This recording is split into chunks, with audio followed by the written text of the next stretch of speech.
Regardez cette vidéo jusqu'à la fin sinon, il viendra vous rendre visite cette nuit. Vous connaissez la fondation SCP? Il classe des entités paranormales trop dangereuses pour être révélées au public. J'ai rencontré l'une d'elles. Et croyez-moi, certaines choses ne devraient jamais être vues. Tout a commencé dans la région de Varny, un territoire inconnu du grand public, un no man's land dissimulé des cartes. J'étais là pour explorer une structure souterraine récemment découverte, mais ce que j'ignorais, c'est que ce lieu était un site SCP abandonné.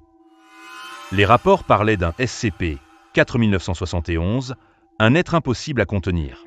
Un chasseur dimensionnel. En entrant dans le complexe, j'ai remarqué quelque chose d'étrange.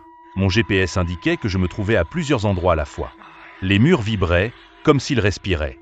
Puis, un couloir que je venais de traverser avait disparu derrière moi. Et c'est là que je l'ai vu. Une silhouette humanoïde flottante, ses membres s'étiraient et se contractaient de manière impossible, comme si elle existait dans plusieurs réalités en même temps.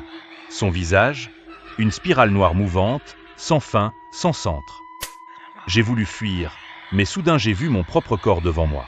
Moi, marchant à reculons, répétant mes propres mouvements quelques secondes en arrière. Un grésillement dans l'air, une douleur à la tête, une sensation de chute infinie. Puis le néant. Quand j'ai rouvert les yeux, j'étais dehors. Mon téléphone affichait une date 3 jours plus tard. Mais le pire. Les caméras de sécurité ont enregistré quelque chose me suivant à la sortie du site. Une ombre invisible à l'œil nu. Depuis, je ne suis jamais seul. Si vous croyez au SCP, dites-moi lequel vous terrifie le plus en commentaire. Et surtout, évitez Varny. Abonnez-vous avant qu'il vous trouve.